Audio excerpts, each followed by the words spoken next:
Hello everyone, summer is over, the new season is upon us, and for a change we don't have a top 6 team away on the first day of the season. Yes! I'm excited about this season already. The target is the Champions League. Let's go.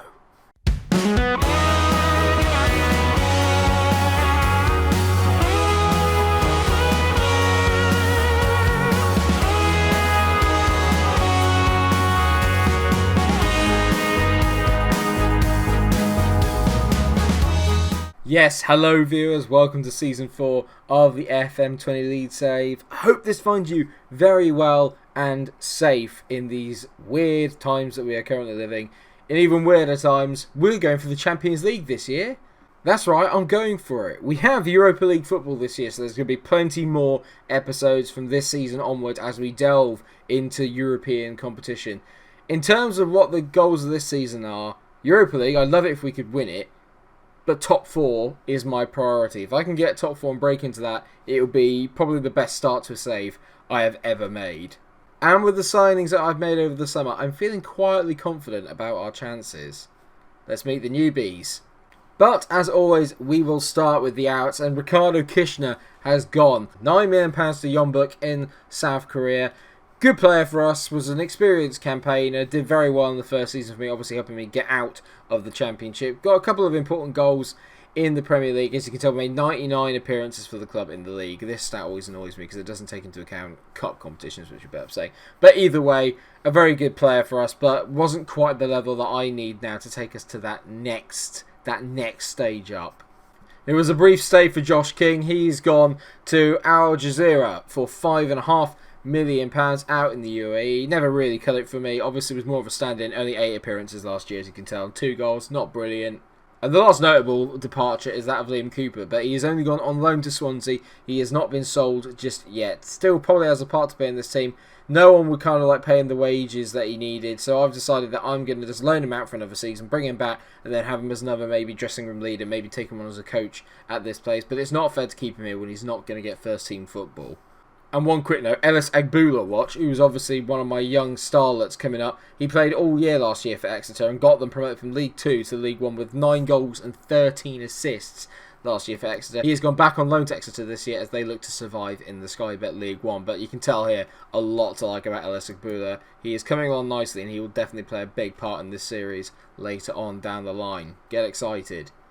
I have 8 new arrivals that I need to get through, and we will start with Shea Ojo, who is on loan from Bournemouth. Now, for those of you that watched my Rangers save, you will know that I really like Shea Ojo, and he plays very well for me at that level. He is not here to be a first-team player. He is here literally as a stand-in on the right and on the left-hand side. The fact that he is capable on both wings is the whole reason I was drawn to him. I'm paying his full wages and 100k a month, which seems a little bit like overkill, but frankly, once I've run out of the budget, loan signings were the only way to go, and I think he'll do a job for us.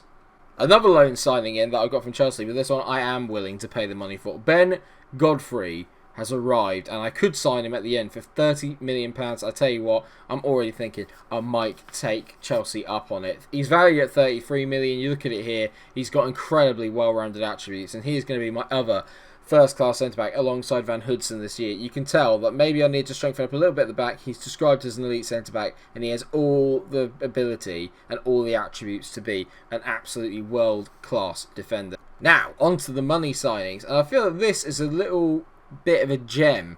Danny Loader, a player that I've known about a lot on FM this year, can potentially grow to be very good indeed. I've signed him for £5 million from Sunderland, which in truth I think is a very good deal. He's obviously already doubled his value. He's got very good attributes for a starting player. Maybe a little bit slow for the wing at 14 and 15. He's never going to have explosive pace. But he does have decent dribbling, decent finishing, first touch, and he has a habit on this game of scoring quite a lot of goals. He is another player. Again, I wanted to bring him in just for the fact that he is going to give us some good depth out on the wing. And at 21 years old, he's only going to get better. He matched the philosophies of the club. I'm playing the long game here. I can bring him in for £5 million, maybe sell him off for £30 million down the line, provided he gets enough football and he continues to reach his potential. I'm on it now. This one may come as a little bit of a surprise, considering that Grafe played very well last year in goal, and obviously we have Angus the Steak Gunn as our reserve keeper. Emil Odero was a it was just an offer I couldn't refuse. £4 million I've paid for Emile Lordero. £4 million. He is better than Grafe. He's obviously better than Angus the Steak. He just looks perfect. He just looks perfect. 25 years old, gonna get better. Already an important player. Already tripled his value, over tripled his value. Again, playing the long game, bring him in, develop him, sell him off. This is the way that we are going to get ourselves a whacking great budget with Leeds. I'm developing an incredibly young generation of really good players. It's the next gen Gegen. That's what I'm going to call us, or Gegen. But next gen Gegen sounds better. And on the subject of young upcoming talent, hello, Leonardo Kutrin. I've signed this boy from River Plate, and I have to say, I'm incredibly excited. It's probably the first real wonder kid that I've actually brought into the club. Just drink it in. He can play anywhere in the centre of the park, mainly as an advanced forward. He's got very decent pace at 21 years old. Maybe that's hit its peak, but that's still pretty quick. Good strength, decent height. It's the technicals that I love. Dribbling of 17, finishing of 12 could do a bit of work, but 17 first touch, 15 passing, 15 technique, all very strong. Work rate of 17. You don't get into this lead side if you don't work hard. 15 determination, 14 off the ball. He's only 21. I think he's going to be absolutely insane for us over the coming years. I will definitely be giving him first team football, but he is not our number one striker because Super Mario is still here, and obviously I've bought in another big gun because lots of people said in the comment section that I needed to get one, and I'll get onto him later. For the record, I signed him for £4.5 million. Steal. Absolute steal. Aha! A familiar face. Hello, Ross Barkley. Yeah, it's not all about the youngsters. He's 28 years old now, Ross Barkley, but a player well known on FM for being particularly quite good. I needed a bit of experience and a little bit of just genuine quality, and Ross Barkley offers me that in spades. Brilliant physically, 18 strength on an attacking midfielder or a central midfielder is nothing short of phenomenal at this level. He's still got decent pace, just brilliant physically, quite decent mentally, could do with a little bit more. I think determination of 12 kind of upsets me a little bit. I think he'd be better than that, but the technicals as well. Technique 16, passing 15, long shots 15, first touch 16, dribbling 15. Absolutely nuts. In a year when Mikel Cuisance has asked to leave, and we'll get onto that later, I needed to get someone in just in case the worst happened. Ross Barkley is here to make sure that that doesn't happen. What did I sign him for, by the way?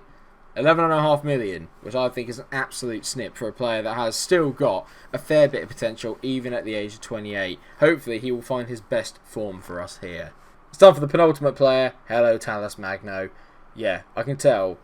Drink it in. Drink it in. It's a player that's well known on a lot of FM saves this year. He is also a wonder kid. So, as you can tell, going with the youth now, and it's just amazing. Just love him already. 20 years old. Pace is not blistering, but it's the technicals and the mentals that I love the most. 18 flair for a start.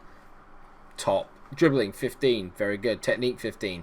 Very good. Off the ball, work rate. All these things, solid. And he is only going to get better. He's a player that we know is going to get a lot better as the save progresses. I had to buy him in. The fact about him is that he's versatile. Left, right, up, forward, in the middle. He can play absolutely anywhere. £22 million for this little Brazilian starlet. Absolutely delighted. I say little. He's not actually that short. Bang! I'm well happy with this. And now the big one. Super Mario got 24 goals last year. And we all know, though, he's getting a little bit older. So, who do I bring in to replace him long term? Someone I can rely on. Someone I can turn to. It's Joshua Zirkzee. £20 million. I bought him for £20 million. Absolutely nothing. Physicals are going down at the moment, but that's only because he's just come back to training and he's just had a bit of an injury. We know about Joshua Zirkzee. We know how good he is. He had a spell with us where he got 14 goals in 30 games. One absolutely brilliant season. He scored more than that, by the way. He scored a lot in the cup competitions. But as usual, it doesn't read it. I love Joshua Zirkzee. I needed to get him back. I love everything about him. He is going to be my main man, hopefully, for the rest of the save. Absolutely delighted to get him in. And our team now looks... So that's it. I look at the team now and I think, my God, we're so well stacked everywhere. Maybe apart from at the fullbacks, we're still a little bit short there, but it's hard to find value for money with fullbacks this year unless you can get in some wonder kids, which unfortunately I didn't have the ability to do. I don't have the budget to go in and get really world-class fullbacks. Nyambe will get better, and I still think he is probably one of our best, and Lukaku can still do a job provided that he is fit. Davis, Fredericks, all of them came in last year and did a decent job, so I'm not too concerned about that. Oh, and of course Lucas Mai's back, but then let's just assume that Lucas Mai is always in my team, because I can only pay him 6k, and he just does the job, and I love him. So where does that leave us in relation to everyone else? We are predicted to finish 7th, which is absolutely unreal, considering the last few years we've been down here somewhere. We've made a massive jump forward. Tottenham do not have any European football, so they're going to be a bit of a contender with us this year. I've got a bad feeling that they're going to be playing quite well. They've still managed to hold on to Harry Kane. You can tell here the entire Dream 11 is filled with Liverpool and City players. When is it not? But it's steps for us, and we've got a lot to look forward to. A few loose ends I didn't tie up last time round. Everton were the ones that went down, but we'll have a quick look at what happened last year just to make sure we all know where we stand. Everton, Cardiff, Watford all went down last year. And coming up were Fulham, Sheffield United and West Brom. So most of the usual candidates. It's a bit harsh on Stoke, bless them. Look, oh my god, that's close. It's going to be interesting when we play Sheffield United, because obviously Sean Bean's a massive Blades fan. So, conspiracies. Anyway then, on to the first game of the season. Liverpool have already drawn with West Brom. They've already slipped up. This is our chance to get in there. I touched on it earlier, but you can tell Mikel Quissance, I've made him a promise that if a club comes in and matches his minimum release fee clause, I will let him go. I couldn't afford to have him unhappy. It's 72 million. I can't see anyone putting a bid in for that right now, but in the future, possibly.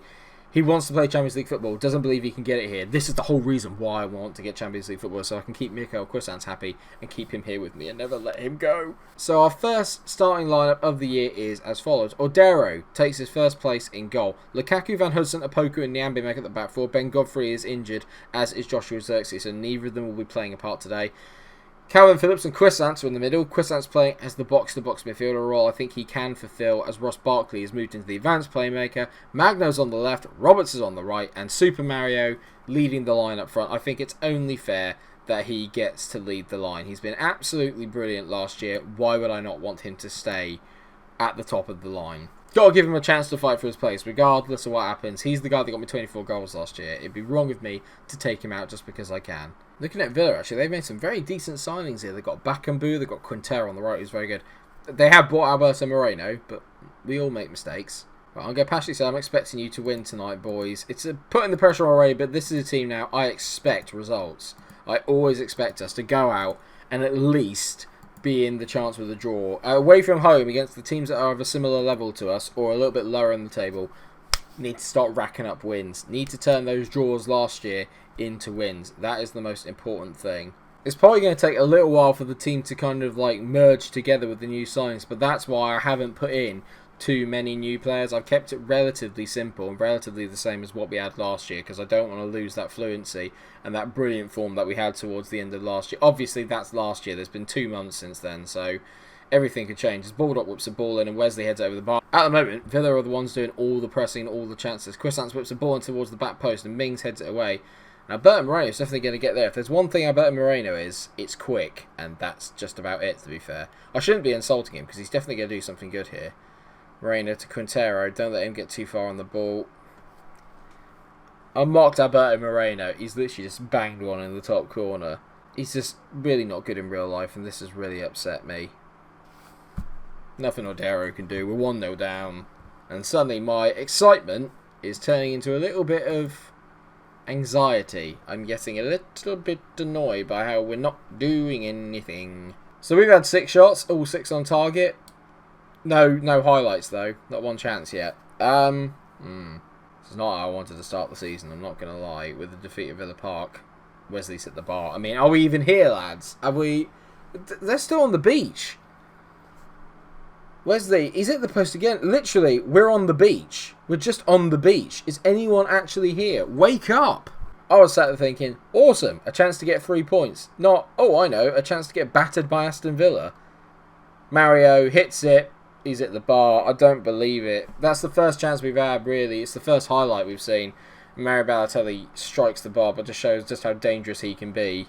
Mings, they're playing football like Barcelona, and it's doing my nut in. Nyambe, into Roberts. Can we create something here? Roberts, good lad. Absolutely goes past his man. Roberts drifts inside. Patrick Roberts, it's a great... Oh, it's an absolutely woeful shot. It's a brilliant run, woeful shot. Van Hudson, gone out wide. Good ball, Lukaku. Now, I know there's quality here. Jordan goes round his man, whips it back post. Patrick Roberts is there. Boom, it's 1-1. The grit is there. Get in! Brilliant from Patrick Roberts and brilliant from Jordan Lukaku. Arguably the best budget signing I've ever made. 2.8 million for Jordan Lukaku, and how good is he? It's brilliant. He just ghost passes, man. Drifts into the back post. It's poor defending from Alberto Moreno. That's the Moreno I know. And Patrick Roberts is there to put it away. Can we actually turn it around before half time? There's still the first half, and we've got the ball, and we are full of confidence now. Nyambe driving down the wing. Patrick Roberts, maybe? Nyambe, he's just going to go for it, Nyambe. It's a bit... Yeah, okay. I'm going to draw your attention to this. Alberto Moreno, 8.2, 100% of tackles won. They clearly have not watched him. They've never seen him live. Like I said, I'm not happy with the performance out there. I expected more. Mario has been quiet. Apart from hitting the bar, I've not seen him get involved in anything. But if we start the second half the way we finished the first, we'll be absolutely fine in this game. I don't want to say, where's Lukaku? But where's Lukaku? Quintero, this is dangerous. Quintero whips it in. I heaped praise on Jordan Lukaku earlier. But where is he here? Where is he? He's literally halfway up the pitch. It's awful defending. Quintero whips the ball in. And Bakambu heads it. Odero can't make it. I don't want to say he should have saved that, but he probably should have saved that. Right, had enough. Off comes Mario. He's been awful. I'm going to bring on Durame. I need a hero. Mohamed Durame has always turned up for me. Calvin Phillips is carrying a knock as well. Just because I could do with that, you know. I could use that. Honestly, been one of the most disappointing performances of the entire series. We're away at Villa Park. Not being funny. They're not brilliant. Bit pissed off, actually. Durame. Lovely playing to Tales Magno. Barely seen him today, Tales Magno. That's a nice ball to Durame. He's gone through. He's in. Durame. Oh, flipping hell. That's awful. The new boys. I'm having to bring in the newbies. That's how bad this is. I'm having to bring on the newbies from the bench to save me here. The old guard have really let me down. It's not been good. It's not been funny. It's been really bad. I don't think I've won one game on opening day since we got promoted to the Premier League. Barkley to Phillips. Phillips dinks it. Durame! You're joking. You're absolutely kidding me. Hit the bar twice. It's been a fairly even game. We've actually hit loads of shots on target. It's just the fact that Dominic's had a brilliant game. Playing at a 7, which basically means he's playing at a 9 in FM standards because their goalkeeping ratings are shit. And I've been beaten 4-0 at the start of every season so far in the Premier League on opening day. At least it's not that, so that's a good sign. But that was against top teams. This is Villa. Alberto Moreno's got a goal and assist. Are you taking the piss? That's actually not funny. The Alberto Moreno gets player of the match. Absolutely atrocious. One of the worst performances of the entire save.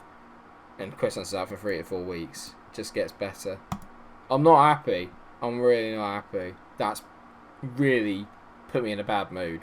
What I think I'm going to do, actually, is we're going to come back for... It's got to be Sheffield United, doesn't it? Let's go Sheffield United and Manchester United, two massive rivals. There's a Carabao Cup game sandwiched in between, but I can always just skip through that in the next episode. But it does make sense that both are rivals in the very next episode. Two of our many rivals. We have way too many. It's not been the best of starts. Let's hope that it gets better. Let me know what you think of my signings in the comment section.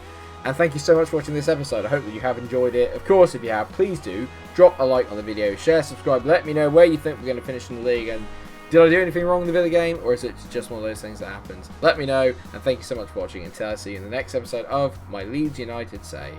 Stay cool.